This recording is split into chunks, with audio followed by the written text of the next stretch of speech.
Thank you everybody for inspiring my Saturday morning. I need to do more volunteering, evidently. My name is Tamsin Russell. I work at the Museums Association, and it's been my delight for the last 3 years to be supporting the Volunteer Leader of the Year Award for HVG. And we have 2 of our previous leaders in the space virtually. So a big high five to Nicola from 2018 and a big high five to Fiona for 2019. I'm now going to share my slides as well, just before handing over for the sort of pièce de résistance to Judith Patrick from the Churches Conservation Trust, who will announce the winner. But let me just give you some background first. Bear with me.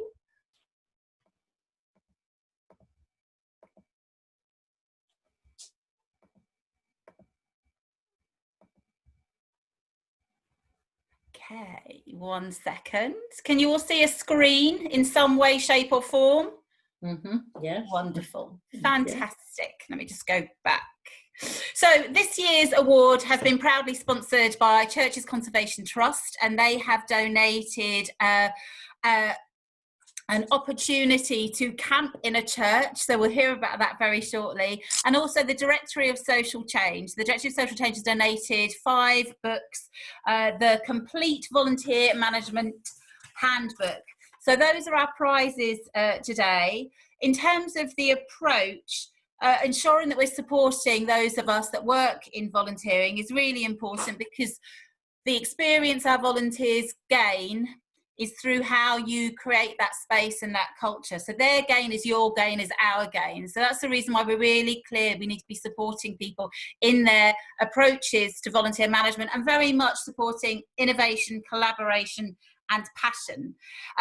This year's awards, we got a number of nominations through, and I'm hoping the next slide demonstrates just some of the breadth of the nominations, and it's great to see. I think we've got everybody that was nominated, all of our 8 nominees in the space and on the screen at the moment.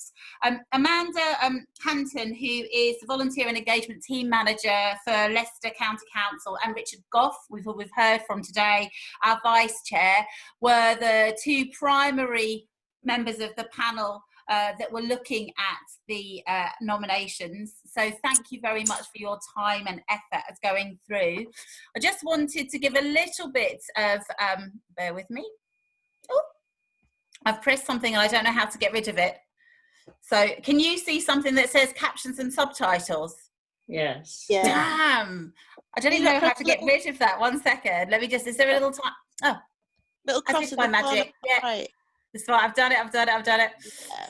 It's wonderful. But also now I've got subtitles. Anyway, I'm going to carry on. So congratulations to Alison Constantine, who went from 0 to 200 volunteers with policies and procedures. Thank you to Daniel Greenwood, who has created the South Downs Youth Action Group based on the excitement and inspiration of the youth ambassadors from the South Downs Park. Thank you to Esther from the Pankhurst Trust that realised the ambitions from her appointment in 2018 around volunteering and change and activism. Thank you to Fiona Burton, who now in a new role as Public Engagements Manager is looking at aligning learning and volunteers more closely.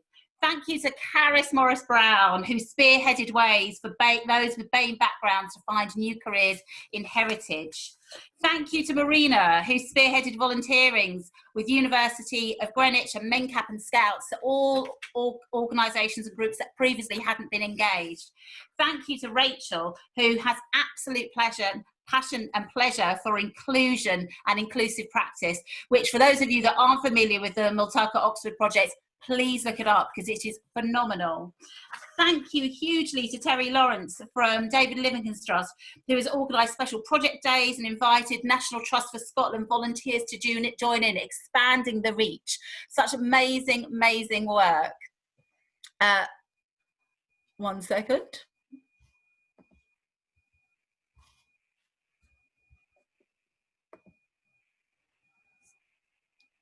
And the finalists are Daniel Greenwood, Fiona Burton, Caris Morris-Brown, Marina, Rachel, and I'm now going to hand over to Judith Patrick from the Churches Conservation Trust, who has worked for over 20 years supporting the charity and volunteer sector.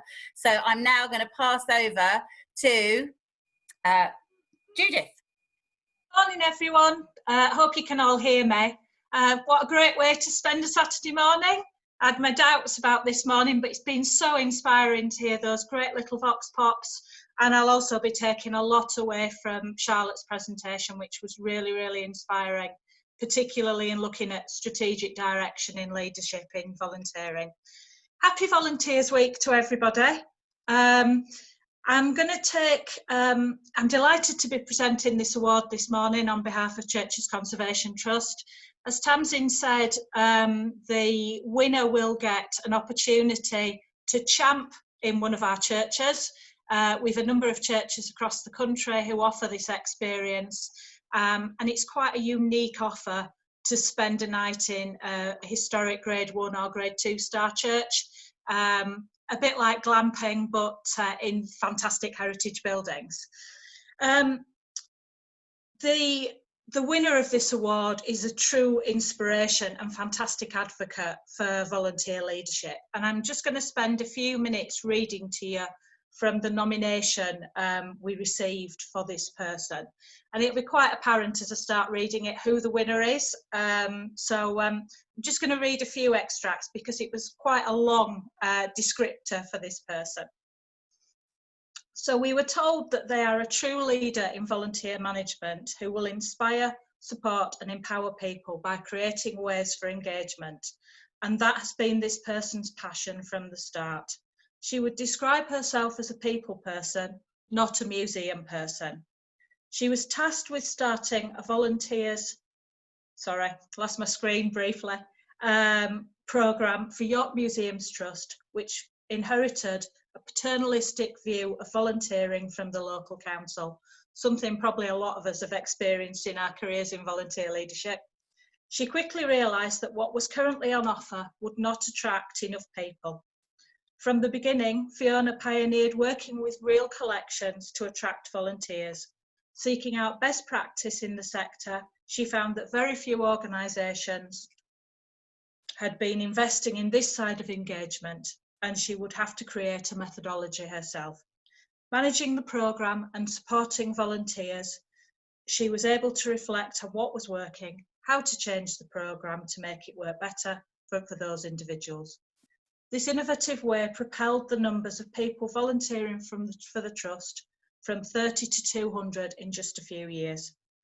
Fiona realised that numbers reached the upper limit for one person to effectively support, and expanding the volunteer team was key.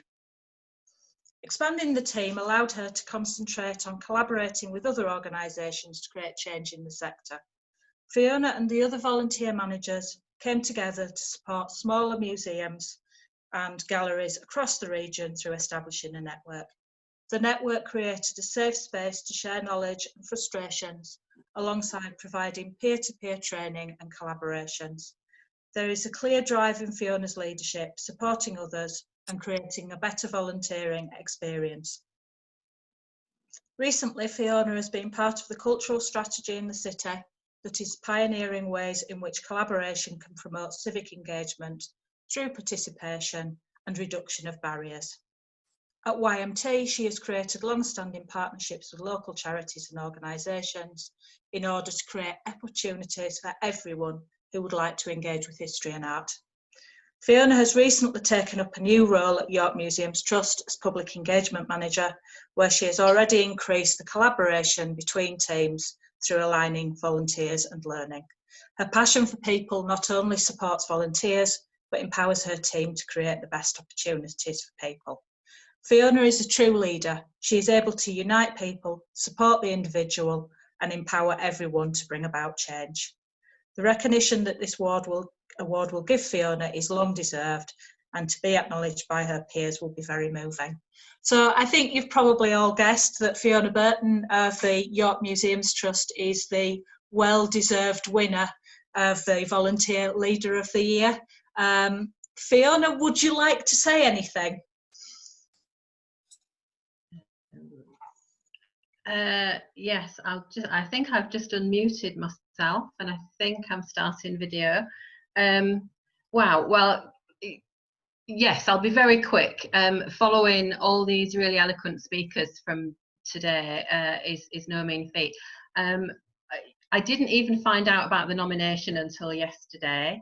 I think it's come from one of my colleagues, one of my coordinators, who in previous years has been explicitly banned from nominating me, and obviously working from home for a few months has emboldened him to just do it himself.